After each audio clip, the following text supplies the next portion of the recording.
Hello everyone, welcome to spread English. আজকে আমরা West Bengal board of secondary এডুকেশনের class 8-এর lesson 6 the sea পোয়েমটা পড়ব।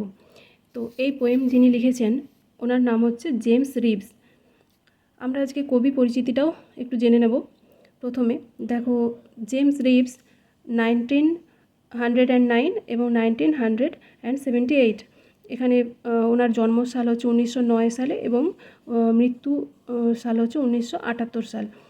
James Reeves was a British author principally known for his poetry, plays and contributions to children's literature. James Reeves ছিলেন একজন British লেখক। Principally known মানে উনি সাধারণত পরিচিত ছিলেন ফর হিজ পোয়েট্রি, ওনার কবিতা, প্লেজ, নাটক and contributions to children's literature এবং শিশু সাহিত্যের জন্য। His books include anthologies for both adults and children. ওনার বই যেগুলোর অন্তর্ভুক্ত ছিল বড়দের এবং শিশুদের ওই সাহিত্য, গান, কবিতা ইত্যাদি জিনিসগুলো। He was also well known as a literary critic and broadcaster. যিনি আরও পরিচিত ছিলেন ওনার লিটারারি ক্রিটিক মানে উনি সাহিত্য সমালোচক হিসাবে, অ্যান্ড ব্রডকাস্টার মানে সম্প্রচারক হিসাবে ইনি পরিচিত ছিলেন।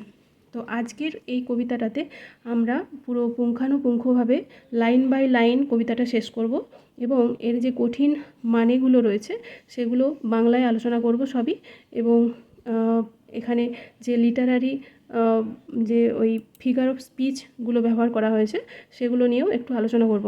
আর নেক্সট ভিডিওর জন্য আমরা এর ইম্পর্টেন্ট কোশ্চেনগুলো আলোচনা করব। ঠিক আছে, চলো তাহলে আজকে আমরা কবিতাটা পড়ে নিই। দেখো, the sea is a hungry dog. সমুদ্র হচ্ছে একটা ক্ষুধার্ত কুকুর। জায়েন্ট অ্যান্ড গ্রে, যেটা দৈত্যাকার এবং ধূসর। সমুদ্রকে এখানে প্রথমেই উনি তুলনা করেছেন একটা হাংরি বা ক্ষুধার্ত কুকুরের সাথে। এখানে প্রথমেই আমাদের এই তুলনাটা দেখে একটু খটকা লাগবে, কিন্তু এটাই হচ্ছে মেটাফোর। মেটাফোর কি? মেটাফোর হলো দুটো যখন অস্বাভাবিক বা যাদের মিল নেই, একদমই মিল নেই, সেরকম জিনিসের মধ্যে তুলনা টানা হয়, সেটাকে বলা হয় মেটাফোর। এখানে সমুদ্র আর কুকুরের মধ্যে কোনো মিল নেই, তবুও জেমস রিভস ওনার কল্পনাপ্রবণ মন দিয়ে এখানে দুটো জিনিসের মধ্যে তুলনা করেছেন। তারপর দেখো, he rolls on the beach all day. সে সারাদিন ধরে বিচ বা তীরের মধ্যে গড়িয়ে চলে। With his clashing teeth and shaggy জজ।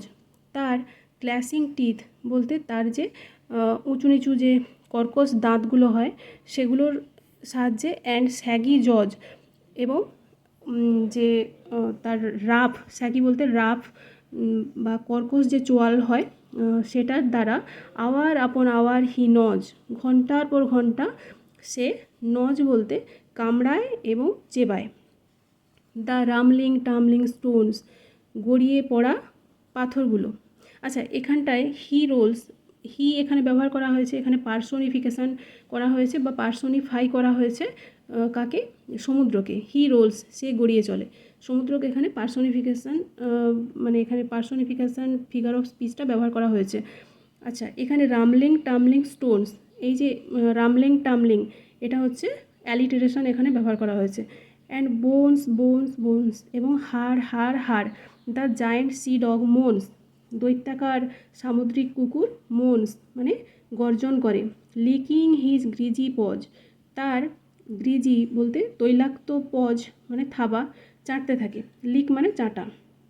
তো এখানে আমরা যেটা বুঝবো সেটা হচ্ছে সমুদ্র যখন গড়িয়ে চলে তখন সে তার মধ্যে যে নুড়ি বা পাথরগুলোকে ক্ষয়ে ক্ষয়ে সেগুলোকে গোল গোল ঘোরাতে ঘোরাতে সেগুলো ক্ষয়ে যায় একটু একটু করে, সেগুলো নিয়ে সে খেলা করে। সেরকম কুকুরও যখন মানে কোনো হাড় পায়, যে বোনস, যখন হাড় পায় সে সেটাকে চেবায় এবং সেটা নিয়ে সে অনেকক্ষণ সেটা নিয়ে সে কামড়ায়, চেবায়, এইসব করে।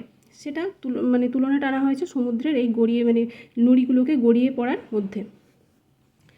তারপর স্ট্যান্জা দেখো, and when the night wind roars, যখন রাত্রের বাতাস রোর মানে গর্জন করে, রাত্রের বাতাস যখন গর্জন করে। And the moon rocks in the stormy cloud, এবং চাঁদ যখন স্টর্মি ক্লাউড বা ঝোড়ো মেঘের মধ্যে লুকোচুরি করে বা ওঠানামা করে, হি বাউন্ডস টু হিজ ফিট, সে তার পায়ের উপর দাঁড়ায়, অ্যান্ড স্নাপস অ্যান্ড স্নিপস, এবং শোঁকাশুকি করে। স্নাপ অ্যান্ড স্নিপস বলতে এখানে শোঁকাশুকি, মানে কুকুর যে শোঁকাশুকি করে কোনো জিনিস পেলে সেটার গন্ধ শুকে থাকে, সেরকমভাবে এটার তুলনা করা হয়েছে।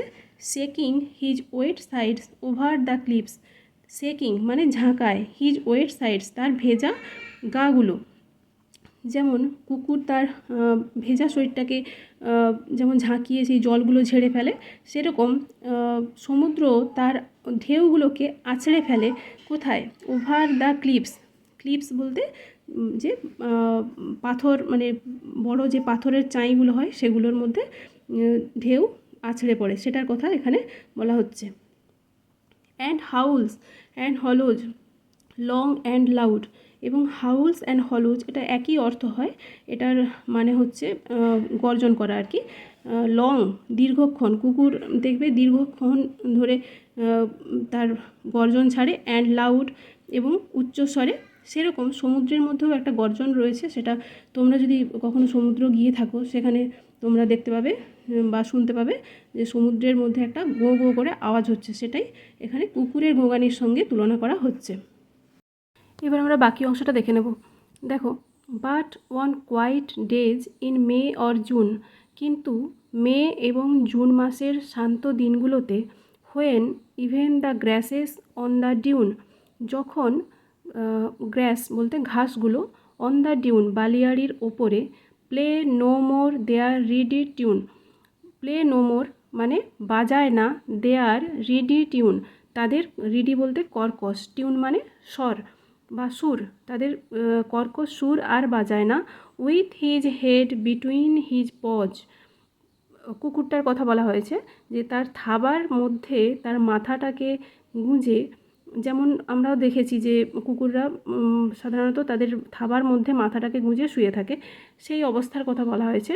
হি লাইজ সে শুয়ে থাকে, অন দ্য স্যান্ডি সোর্স বালিময় তীরে, সো কোয়াইট হি স্কার্সলি স্নোর্স, সো কোয়াইট বলতে এতই শান্ত, সো কোয়াইট এতটাই শান্ত, হি স্কার্সলি স্নোর্স, স্নোর বলতে নাক ডাকার কথা বলা হয়েছে, যে তার নাক ডাকার আওয়াজটাও পাওয়া যায় না। আচ্ছা, এখানে দেখো গ্রাসের যে প্লে নো মোর মানে তাদের যে আর বাজায় না তাদের সেই সুরটা, আচ্ছা ঘাসেরা কি গান করে সেটা কিন্তু নয়, এখানে বলা হয়েছে যে ঘাসগুলোর মধ্যে যখন বাতাস বয়ে যায় তাদের যে সনসন করে আওয়াজটা, সেই আওয়াজটা আর শোনা যায় না, এখানে এটাই বলা হয়েছে।